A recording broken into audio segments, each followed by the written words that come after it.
Hello students, in last lecture we have discussed about chillers.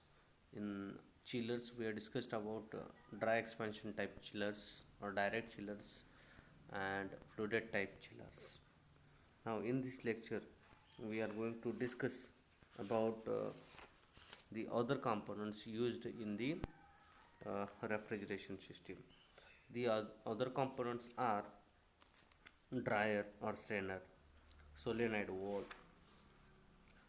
thermostat, and the defrosting devices. Now, first one, that is dryer and strainer. The purpose of the refrigerant dryer is to ensure that the refrigerant system stays clean and dry. It removes contaminants including moisture, dirt, acid, and solder flush, beads, and fillings. A filter dryer in a refrigeration or air conditioning system has two essential functions. First function is to absorb system contaminants such as water, which can create acid. Water can come from many sources such as trapped air from improper evacuation, system leaks, and motor windings. And second function is that to provide physical filtration. Now, uh, that is dryer. The function of ड्रायरचं जे function आहे ते काय आहे बघा. दोन function आहेत. पहिलं म्हणजे काय आहे, त्याच्यामध्ये जे रेफ्रिजरंट जो जाणार आहे त्या रेफ्रिजरंटमधून कॉन्टॅमिनंट्स आहेत जसं की वॉटर आहे, ते काय करायचं आहे, ॲब्सॉर्ब करून घ्यायचं आहे. ओके. मग हे कॉन्टॅमिनंट्स किंवा वॉटर जे आहे ते कुठून येतं रेफ्रिजरेशन सिस्टीममध्ये, तर ॲटमॉस्फिअरमधली एअर जी आहे ती लीक होते. ओके. आणि त्या एअरमध्ये मॉइश्चर जे आहे, तर ड्रायर किंवा फिल्टर जे आहे त्याच्यामध्ये मॉइश्चर जे आहे ते काय करून घेतलं जातं, ॲब्सॉर्ब करून घेतलं जातं. आता हे मॉइश्चर ॲब्सॉर्ब करून घेण्यासाठी का घेतलं जातं बघा. जर मॉइश्चर ॲज इट इज जर कंडेन्सरमधून एक्सपान्शन वॉलकडं पास झालं तर काय होणार आहे बघा, एक्सपान्शन डिव्हाइसचे जे ओरिफिस असणार आहे किंवा स्मॉल होल जो असणार आहे त्याच्यामध्ये ते मॉइश्चर कंडेन्स होऊ शकतं. ओके. आणि ते एक्सपान्शन डिव्हाइसला चोकअप करू शकतो. That's why it is need to remove the moisture from the refrigerant. Now dryer or filter that is placed in between the condenser and evaporator. We can see the this is the cylindrical type a unit, okay, in which there will be it is a tubular metal container arranged for connection into refrigeration circuit. The drying and purifying agent is sieve, activated alumina and silica gel with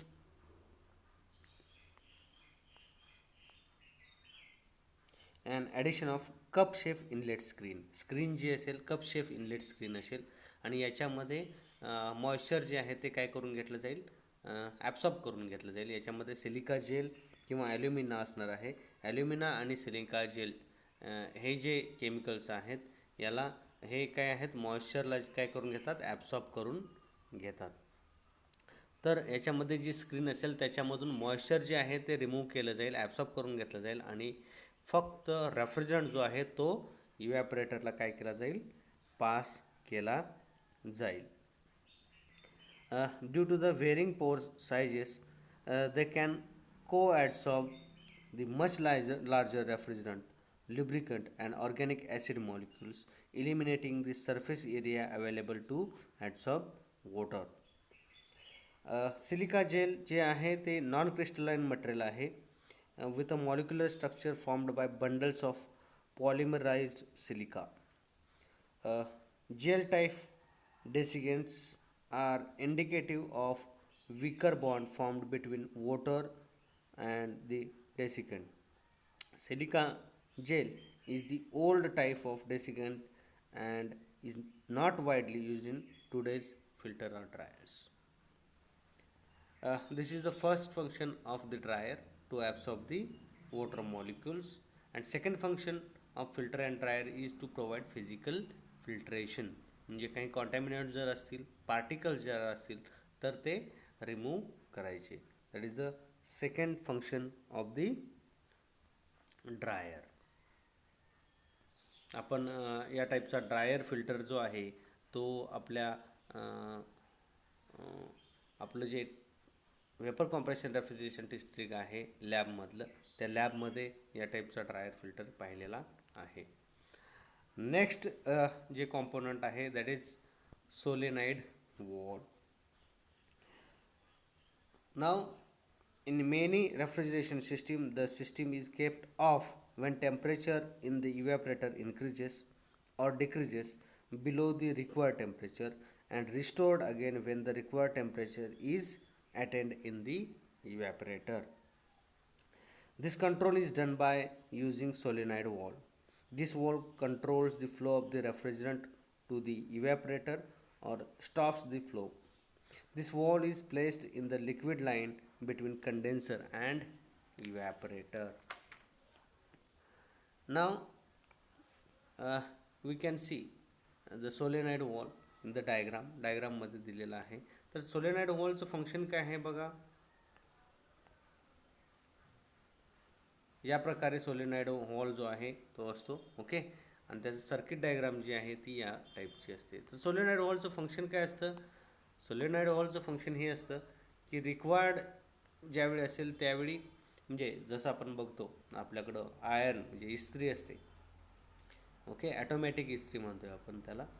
तर त्या इस्त्रीला काय होतं बघा, आपण एक temperature set करतो. ज्याप्रमाणे आपलं क्लॉथ आहे त्याप्रमाणे त्याचं टेम्परेचर काय करतो, सेट करतो. एकदा त्या टेम्परेचरला त्याचं त्या इस्त्रीचं टेम्परेचर जे आहे ते रीच झाल्यानंतर ॲटोमॅटिकली ते काय होते, ऑफ होते. पुन्हा टेम्परेचर ज्यावेळी कमी येईल त्यावेळी पुन्हा ॲटोमॅटिकली काय होते, ऑन होते. That is the function of thermostat. Temperature sense केलं जातं. आता सोलेनॉइड व्हॉल्वसुद्धा काय करतो बघा, सेम इव्हॅपरेटरमधलं टेम्परेचर जे आहे ते टेम्परेचर काय करतो, सेन्स करतो. If the temperature is increased beyond the set temperature, required temperature, then automatically it will start the system. If the temperature is decreased below the set temperature or required temperature, automatically system will get off. म्हणजे रेफ्रिजरेटरमध्ये सुद्धा आपण domestic रेफ्रिजरेटरमध्ये बघतोय की आपण refrigerator चालू केला तसाच चालू राहिला काही कालावधी, आणि काही कालावधीनंतर ज्यावेळी टेम्परेचर कमी होईल त्यावेळी ॲटोमॅटिकली काय होणार आहे, रेफ्रिजरेटर काय होणार आहे, बंद होणार आहे. पुन्हा आपण डोअर ओपन केला, त्यातले कंटेंट्स जे आहेत ते काढले, पुन्हा डोअर क्लोज केला. डोअर क्लोज केल्यानंतर आतलं टेम्परेचर काय होईल, पुन्हा वाढणार आहे. वाढल्यानंतर पुन्हा रेफ्रिजरेटर ऑटोमॅटिकली काय होणार आहे, स्टार्ट होणार आहे. तर ते वर्क कसं होतं बघा सोलेनॉइड व्हॉल्व.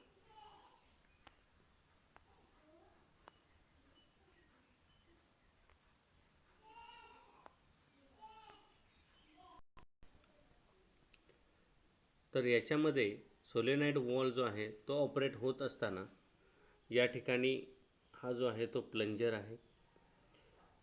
ही जी आहे ती कॉईल आहे, कॉपर कॉईल सोलेनॉइड.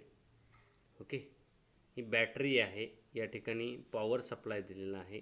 ओके, हे कॉन्टॅक्ट पॉईंट्स आहेत जे आहेत जे मेक अँड ब्रेक म्हणजे कॉन्टॅक्ट जो आहे तो तयार करतात किंवा ब्रेक करतात, कॉन्टॅक्ट पॉईंट्स आहेत. या ठिकाणी रेफ्रिजरंट जो आहे तो काय होणार आहे, कंडेन्सरकडून इन होणार आहे. हे जे आहे हे या ठिकाणी काय होणार आहे, एक्सपान्शन होणार आहे. आणि प्लंजर वॉल जो आहे तो काय करणार आहे, त्याचा फ्लो जो आहे. ओके, प्लंजर वॉल खाली आल्यानंतर या ठिकाणी फ्लो काय होणार आहे, या ठिकाणी स्टॉप होणार आहे. प्लंजर वॉल ज्यावेळी लिफ्ट होईल त्यावेळी फ्लो रेफ्रिजरंटचा काय होणार आहे, स्टार्ट होणार आहे, आणि ते इव्हॅपरेटरला रेफ्रिजरंट काय होणार आहे, फ्लो होणार आहे. तर या ठिकाणी बघा या ठिकाणी बेलो आहे. इव्हॅपरेटरमध्ये, या बेलोमध्ये सेम रेफ्रिजरंट वापरला जाऊ शकतो. म्हणजे जो रेफ्रिजरेशन सिस्टीममध्ये आहे तोच रेफ्रिजरंट बेलोमध्ये वापरला जाऊ शकतो. इथलं टेम्परेचर समजा इव्हॅपरेटरमधलं टेम्परेचर काय झालं, वाढलं. इव्हॅपरेटरमधलं टेम्परेचर वाढलं म्हणजे काय, तर इव्हॅपरेटरवरचा लोड जो आहे तो काय होणार आहे, वाढणार आहे. ओके. आता इव्हॅपरेटरचं जर टेम्परेचर वाढलं तर बेलोमध्ये जो रेफ्रिजरंट असणार आहे तो काय होणार आहे, एक्सपांड होणार आहे. बेलोमधला रेफ्रिजरंट काय होणार आहे, एक्सपांड होणार आहे. ज्यावेळी बेलोमधला रेफ्रिजरंट एक्सपांड होईल त्यावेळी बेलोची साईज काय होणार आहे, वाढायला बघणार आहे, एक्सपांड व्हायला बघणार आहे. आणि त्याच्यामुळं हे कॉन्टॅक्ट पॉईंट जे आहेत ते काय होणार आहेत, एकमेकाला कॉन्टॅक्टमध्ये येणार आहेत. आणि त्याच्यामुळं या ठिकाणी जो सप्लाय जो आहे तो काय होणार आहे, स्टार्ट होणार आहे. ओके. या लाईननं तर सप्लाय आहेच, पण इथून जो ब्रेक झालेला सप्लाय होता तो काय होणार आहे, स्टार्ट होणार आहे. स्टार्ट झाल्यानंतर या ठिकाणी कॉपर कॉईल सोलेनॉइड जो आहे त्याच्या भोवती वाइंडिंग्ज आहे. ओके. या वाइंडिंग्जमुळं काय होणार आहे, सोलेनॉइड जो आहे तो ॲक्टिवेट होणार आहे. ओके. ॲक्टिवेट होणार आहे, मॅग्नेटिक फील्ड तयार होणार आहे. आणि मॅग्नेटिक फील्ड तयार झाल्यानंतर या ठिकाणी जो वॉल आहे तो वॉल काय होणार आहे, लिफ्ट होणार आहे. ओके. या ठिकाणी मॅग्नेटिक फील्ड तयार झाल्यामुळं हा वॉल काय होणार आहे, लिफ्ट होणार आहे. लिफ्ट झाल्यानंतर रेफ्रिजरंट जो आहे तो कंडेन्सरकडून काय होणार आहे, इव्हॅपरेटरला जाणार आहे. इव्हॅपरेटरला गेल्यानंतर बघा आता नेक्स्ट काय होईल, रेफ्रिजरंट इव्हॅपरेटरला गेलेला आहे. इव्हॅपरेटरला गेल्यानंतर ॲटोमॅटिकली इव्हॅपरेटरमधलं टेम्परेचर काय होणार आहे, रेफ्रिजरंटचा फ्लो वाढलेला आहे त्यामुळे इव्हॅपरेटरमधलं टेम्परेचर कमी येणार आहे. कमी झाल्यानंतर ॲटोमॅटिकली हा बेलो काय होणार आहे, कॉन्ट्रॅक्ट होणार आहे. बेलो काय होणार आहे, कॉन्ट्रॅक्ट होणार आहे, त्याची साईज कमी होणार आहे. साईज कमी झाली ॲटोमॅटिकली हे कॉन्टॅक्ट पॉईंट जे आहेत हे कॉन्टॅक्टमध्ये आलेले पॉईंट काय होणार आहेत, कॉन्टॅक्ट ब्रेक होणार आहे. ब्रेक झाल्यानंतर सप्लाय जो आहे बॅटरी सप्लाय तो काय होणार आहे, ब्रेक होणार आहे.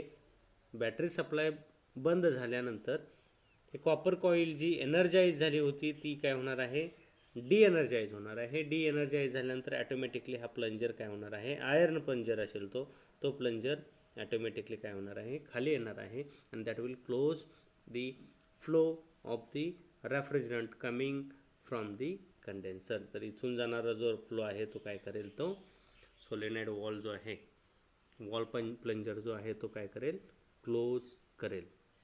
This is the working of the solenoid wall. Now this wall controls the flow of the refrigerant, okay, in or for the low temperature in the evaporator as well as for high temperature in the evaporator. म्हणजे ज्यावेळी high temperature असेल त्यावेळी automatically refrigerant flow होणार आहे. Low temperature असेल त्यावेळी automatically काय होणार आहे, रेफ्रिजरंटचा फ्लो जो आहे तो काय होणार आहे, कमी होणार आहे. Now this valve is also used for variable flow of the refrigerant liquid according to load on the evaporator. This will control the flow of the refrigerant passing from condenser to evaporator through the expansion wall. That is the thing. Now next device, applications of the solenoid valve. The solenoid valve is installed in liquid line just ahead of expansion valve.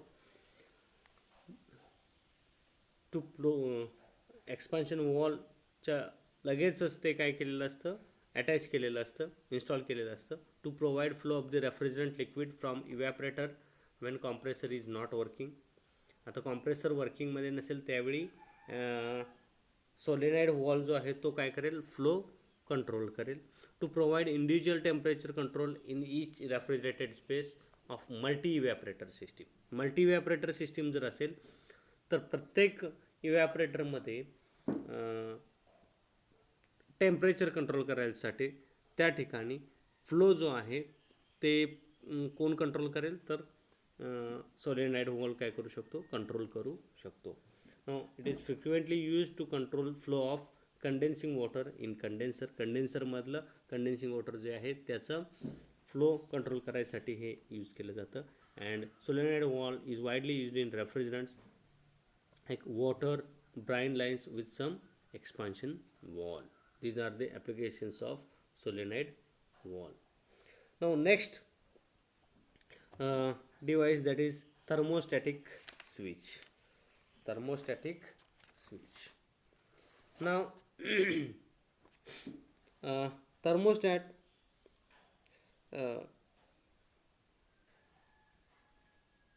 is used in refrigeration system to sense and control the temperature by responding to make and break the circuit.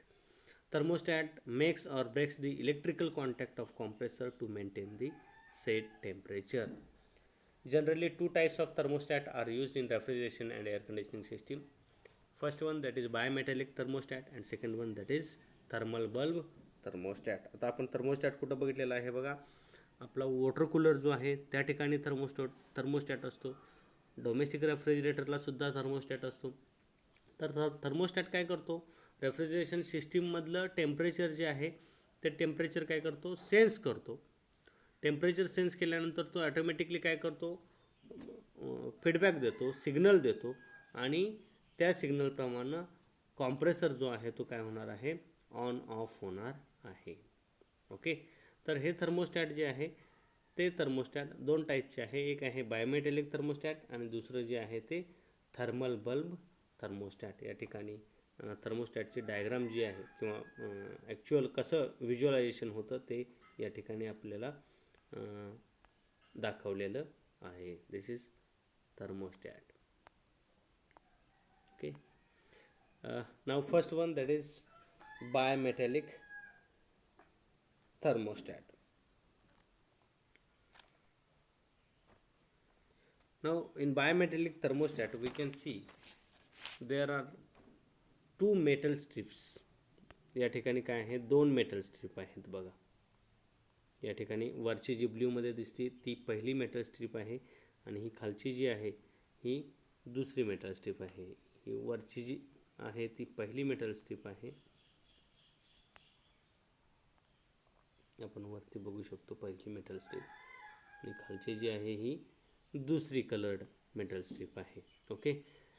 याचबरोबर या ठिकाणी contact points आहेत. त्या metal स्ट्रीपवरती एक knob आहे, point आहे. Okay. आणि हा कॉन्टॅक्ट पॉईंट आहे. ओके. या ठिकाणी हा बेस आहे.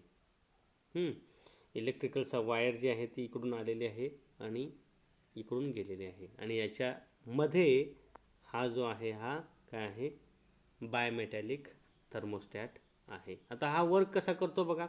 तर बायोमेटॅलिक स्ट्रीप जी आहे या ठिकाणी दोन जे मेटल यूज केलेले आहेत that has different coefficient of performance. Performance म्हणजे दोघांचा कोइफिशियंट ऑफ परफॉर्मन्स दोन मेटलचा कसा आहे, वेगवेगळा आहे. आता याच्यामध्ये कोणते कोणते मेटल वापरले जातात, तर ब्रास वापरलं जातं, स्टील वापरलं जातं. ओके. ज्यांचे कोइफिशियंट ऑफ परफॉर्मन्स जे आहेत,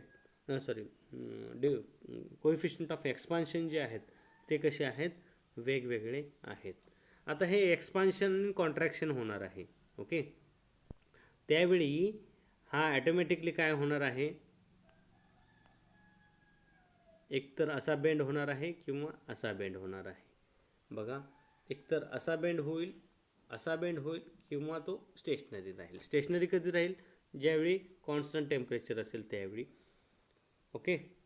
आणि टेम्परेचर ज्यावेळी कमी किंवा जास्त होईल त्यावेळी due to the coefficient of different coefficient of expansion this will bend like this or like this. Okay. आपण नेक्स्ट डायग्राममध्ये बघणार आहोत. आणि हे बेंड झाल्यानंतर ॲटोमॅटिकली काय होणार आहे, या ठिकाणी कॉन्टॅक्ट पॉईंट जे आहेत तो कॉन्टॅक्ट पॉईंट काय होणार आहे, मेक ऑर ब्रेक. इथं एकतर कॉन्टॅक्टमध्ये जाईल किंवा कॉन्टॅक्ट जे आहेत ते काय होईल, ब्रेक होईल. This is the basic principle behind the bimetallic thermostat. Okay, now over here we can see there are two metals First one that is inver, and second one that is brass. Inver and brass. Now brass has a more coefficient of expansion than inver. इनवर पेक्षा काय आहे, ब्रासला जास्त coefficient of expansion आहे. आता इनवर जे आहे ते बघा, हे हॅशिंग लाईन जे आहेत ते कोणतं मेटल आहे तर इनवर. ह्या हॅशिंग लाईन दिसतात या ठिकाणी इनवर आहे, हॅशिंग लाईन दिसतात या ठिकाणी काय आहे इनवर आहे. ओके, म्हणजे लेफ्ट साईडला जे मेटल आहे बायमेटॅलिक स्ट्रिपच्या ते कोणतं आहे इनवर आहे. राईट साईडला जे मेटल आहे ते कोणतं आहे ब्रास आहे. ओके, आता नॉर्मल कंडिशनला दोन्ही स्ट्रिप ज्या आहेत त्या कशा आहेत स्ट्रेट आहेत. नॉर्मल कंडिशनला दोन्ही स्ट्रिप कशा आहेत स्ट्रेट आहेत. समजा कोल्डर कंडिशन आली, ओके, कोल्डर कंडिशन आली तर कोल्डर कंडिशनला काय होणार आहे बघा, ब्रासचा कोएफिशियंट ऑफ एक्सपान्शन कसा आहे जास्त आहे. ओके, म्हणजे जर टेम्परेचर वाढलं तर त्याची साईज जास्त वाढणार आहे, टेम्परेचर कमी झालं तर त्याची साईज जास्त प्रमाणात कमी होणार आहे ॲज कम्पेअर टू इनवर. आता या ठिकाणी टेम्परेचर काय झालेलं आहे बघा कमी झालेलं आहे. टेम्परेचर जर रिड्यूस झालं तर ब्रासची साईज ही जास्त प्रमाणात काय होणार आहे कमी होणार आहे comparatively invar, because the coefficient of expansion of the brass is more than that of invar. त्याच्यामुळं ब्रास जे आहे ते असं राहील आणि इनवर जे आहे ते त्याच्या आउटसाईडनं त्याची साईज काय होणार आहे वाढणार आहे. ओके, समजा वॉर्मर कंडिशन आहे किंवा हॉट कंडिशन आहे किंवा टेम्परेचर जे आहे ते जास्त असेल तर काय होणार आहे बघा, coefficient of expansion is of the brass is more, ब्रासची साईज वाढणार आहे आणि त्या प्रमाणात इनवरची साईज काय होणार आहे कमी होणार आहे आणि त्याचा शेप जो आहे तो असा होणार आहे. म्हणजे बघा मी मगाच्या डायग्राममध्ये तुम्हाला सांगितल्याप्रमाणे शेप एकतर असा होईल स्ट्रेट राहील किंवा असा होईल. ओके, तर याच्यामध्ये आपण पाहू शकतो शेप असा होईल स्ट्रेट राहील किंवा असा होईल. ज्यावेळी शेप अप्पर कर्वला जाईल त्यावेळी ॲटोमॅटिकली कॉन्टॅक्ट पॉईंट्स काय होणार आहेत दोन्ही. इथला कॉन्टॅक्ट जो वायरचा आहे तो इथं कनेक्ट होणार आहे. ओके, आणि कनेक्ट झाल्यानंतर सिस्टीम काय होईल चालू राहील आणि डिस्कनेक्ट ज्यावेळी होईल त्यावेळी सिस्टीम काय होईल ऑफ होईल. मग कनेक्ट कधी होणार आहे ज्यावेळी वॉर्मर साईडला कोएफिशियंट ऑफ एक्सपान्शन ज्यावेळी वाढणार आहे.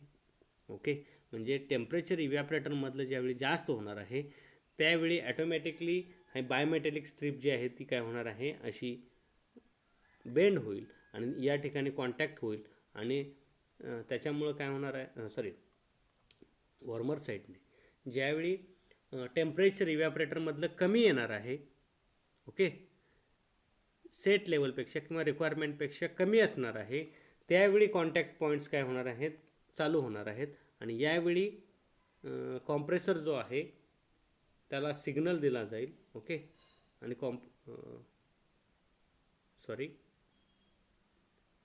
थर्मोस्टॅट जे आहे ते सिग्नल देईल आणि सिग्नल दिल्यानंतर कॉम्प्रेसर काय होणार आहे ऑफ होणार आहे. ओके, थोडंसं कन्फ्युजन होऊ शकतं बघा. तर या ठिकाणी ज्यावेळी टेम्परेचर इव्हॅपरेटरमधलं काय होणार आहे कमी होणार आहे, कमी होईल त्यावेळी थर्मोस्टॅट जे आहे ते ॲटोमॅटिकली कॉम्प्रेसरला काय करणार आहे ऑफ करणार आहे. कॉम्प्रेसरला काय करणार आहे ऑफ करणार आहे. त्यावेळी कॉन्टॅक्ट पॉईंट्स काय होतील ब्रेक होतील आणि ज्यावेळी टेम्परेचर इव्हॅपरेटरमधलं वाढणार आहे त्यावेळी ॲटोमॅटिकली थर्मोस्टॅट कॉम्प्रेसरला काय करणार आहे चालू करणार आहे. त्यावेळी कॉन्टॅक्ट पॉईंट्स जे आहेत ते काय होईल अटॅच होतील. That is the thing, that is bimetallic thermostat. Bimetallic thermostat, bimetallic thermostat.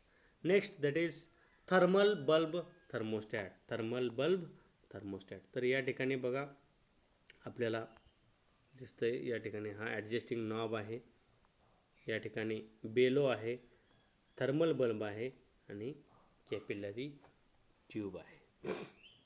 Okay, तर ही कॅपिलरी ट्यूब जी आहे ही कॅपिलरी ट्यूब या थर्मल बल्ब थर्मोस्टॅटची आहे. ती मेन युनिटची नाही आहे. ओके, तर या ठिकाणी बघा थर्मल बल्ब जो आहे याच्यामध्ये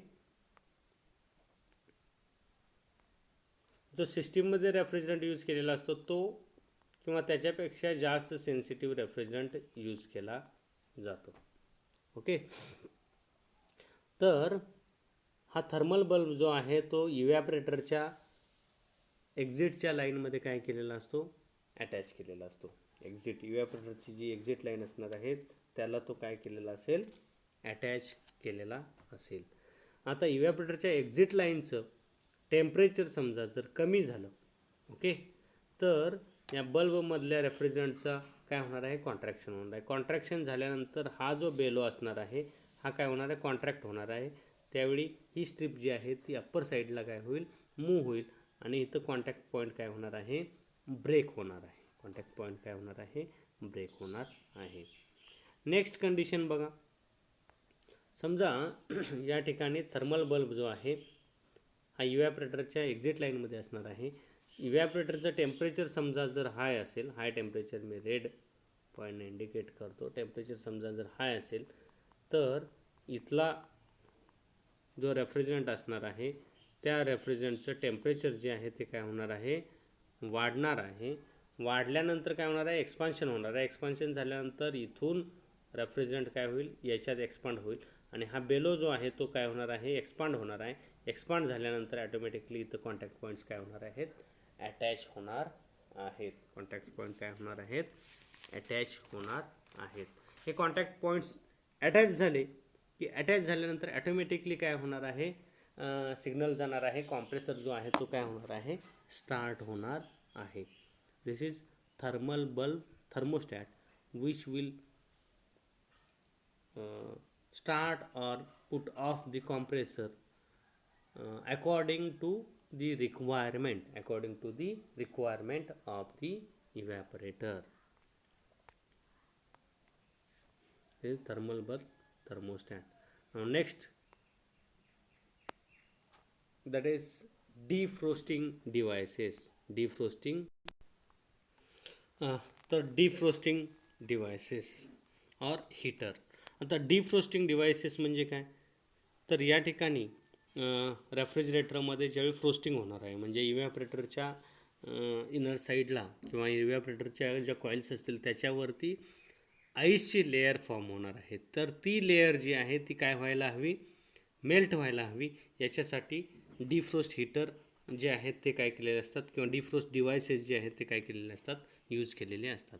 now there may be a temperature control defrosting system, okay, non defrosting system. तर टेम्परेचर कंट्रोल डिफ्रोस्टिंग सिस्टीम जी आहे ती कशी असते, तर त्या ठिकाणी फ्रोस्टिंग झाल्यानंतर ॲटोमॅटिकली कॉम्प्रेसर काय केलेला असतो, फ्रोस्टिंग झाल्यानंतर टेम्परेचर सेट लेवलपेक्षा कमी आल्यानंतर ॲटोमॅटिकली कॉम्प्रेसर काय होतो, ऑफ होतो आणि पुन्हा डिफ्रोस्ट झाल्यानंतर पुन्हा कॉम्प्रेसर काय होतो, ऑन होतो. तर डोमेस्टिक रेफ्रिजरेटरमध्ये सुद्धा बघा त्या ठिकाणी एक स्विच असतो, डिफ्रोस्ट स्विच म्हणून असतो. ओके, डिफ्रोस्ट स्विच असतो. तर या ठिकाणी डायग्राममध्ये जे आपण बघतोय that is evaporator with defrost heater in the domestic refrigerator. Now it is the heating element located on the evaporator coil or it can be located behind the back panel of the freezer section. freezer sectionच्या back पॅनलला असेल किंवा इव्हॅपरेटर coil जे आहे त्याच्यावरती काय असेल, locate झालेलं असेल किंवा इन्स्टॉल केलेलं असेल. when the ice or frost accumulate on the evaporator coil then the defrost button is pressed, freezer switches to defrost cycle. The defrost heater is turned on to melt the frost in the evaporator compartment. evaporatorच्या कंपार्टमेंटमध्ये जो ice form झालेला आहे तो melt होण्यासाठी ही system काय होईल, activate होईल. The defrost timer eventually switches into defrost mode and supplies power to defrost heater. म्हणजे या ठिकाणी हा काय असणार आहे, हीटर असणार आहे. याला पॉवर सप्लाय झाल्यानंतर ॲटोमॅटिकली हा हीटर काय होणार आहे, चालू होणार आहे आणि हा हीटर एकदा चालू झाला की त्याच्यामध्ये जो आईस जो आहे तो काय होणार आहे, मेल्ट होणार आहे. Okay, this is about the defrost heater of domestic refrigerator. Now herewith we are finishing the chapter number 3, that is refrigeration system components. Okay, and in next lecture we will start with next chapter, that is basics of air conditioning. Thank you very much.